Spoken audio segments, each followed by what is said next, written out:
Week number 5, RAD model, rapid application development. तो आज हम पढ़ेंगे रैड मॉडल को, ठीक है, कि रैड मॉडल किस तरह से काम करता है और रैड मॉडल हमारे पास क्या है।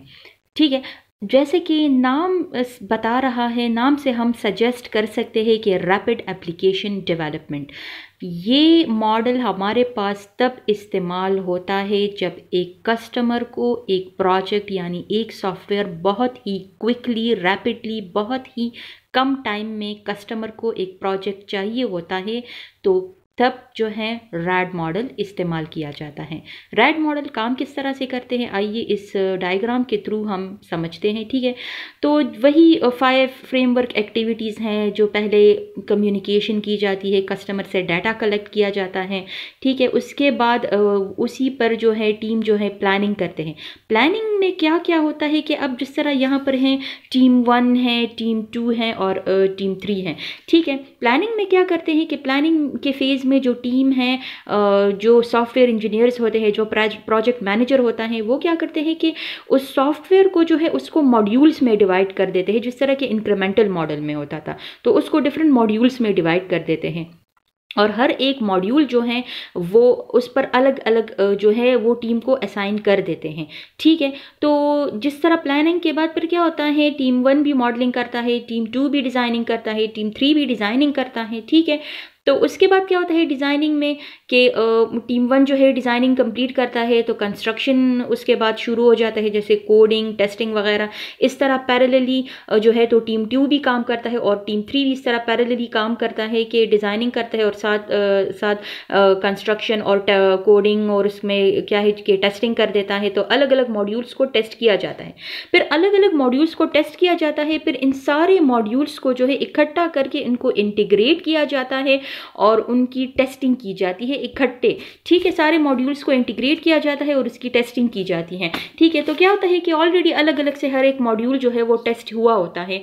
ठीक है, तो इंटीग्रेशन टेस्टिंग में जो है फिर इतनी कम्प्लेक्सिटी नहीं होती, क्योंकि वो मॉड्यूल्स जो है वो ऑलरेडी अलग अलग से टेस्ट हुए होते हैं, तो वो ऑलरेडी से रिफाइन, काफ़ी अच्छे हद तक वो रिफाइन हुए होते हैं। ठीक है, तो इंटीग्रेशन में फिर इतनी कम्प्लेक्सिटी नहीं होती। ठीक है, तो उन सारे जो मॉड्यूल्स होते हैं उनको इंटीग्रेट किया जाता है।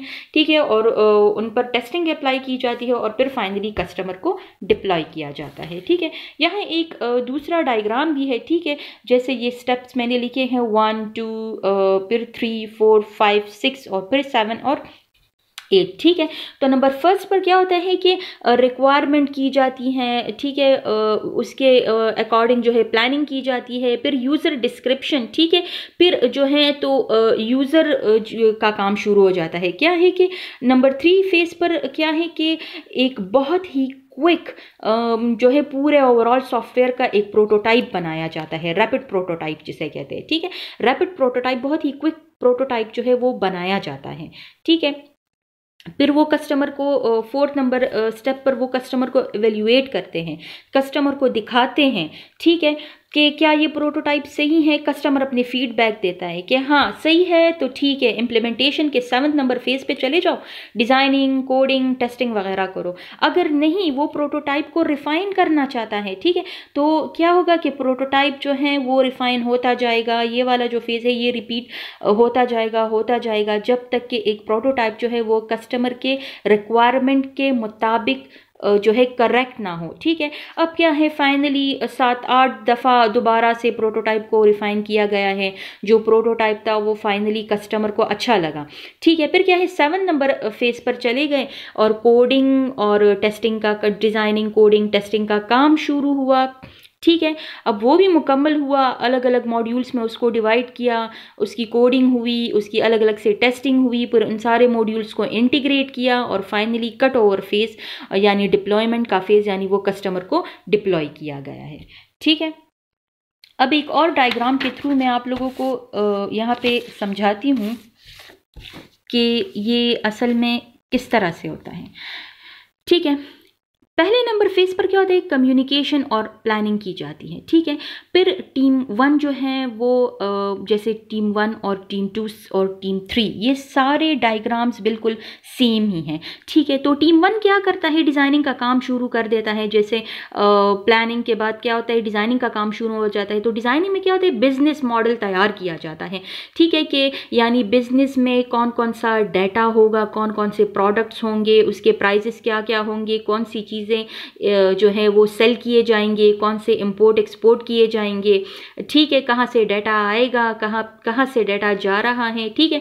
तो एक बिजनेस मॉडल तैयार होगा। फिर डाटा मॉडल तैयार होता है जिसे हम कहते हैं एंटिटी रिलेशनशिप डायग्राम्स, ठीक है, ERD जिसे कहते हैं। तो ERD में क्या होता है, जो बिजनेस मॉडल जो तैयार किया होता है उसके मुताबिक फिर डाटा मॉडलिंग होती है, यानी उस डाटा को रिफाइन किया जाता है, ठीक है।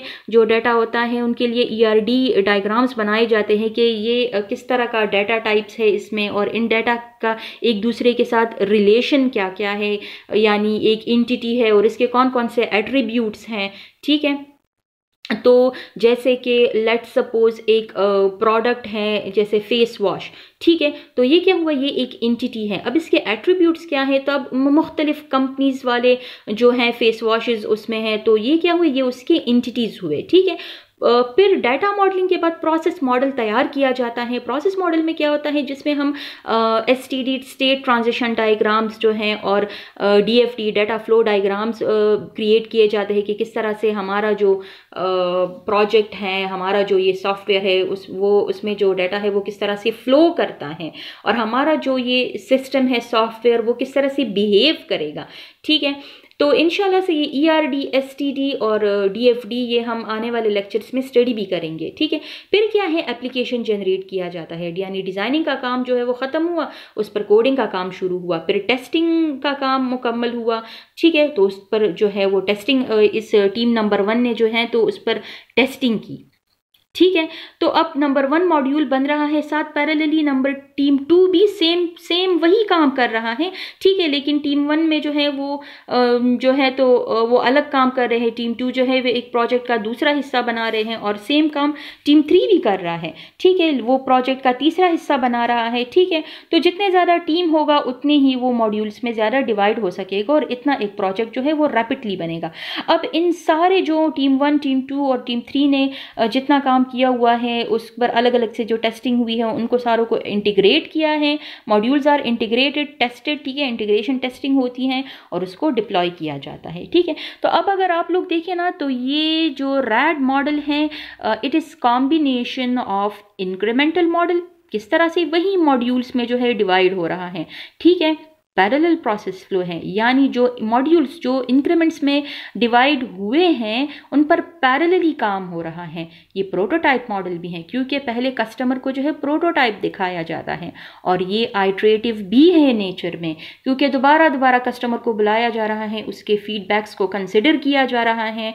और इस तरह से क्या है, अगर लेट्स सपोज एक फेज में गलती है, यानी लेट्स सपोज कोडिंग के कोई फेज में गलती है जो डिज़ाइनिंग की वजह से आ रहा है, तो दोबारा वो डिज़ाइनिंग वालों को इन्फॉर्म कर सकते हैं कि भाई आप लोग अपना डिज़ाइनिंग सही करें, कोडिंग में मसला है, ठीक है। तो इस तरह से जो है हमारे पास रैड मॉडल काम करता है।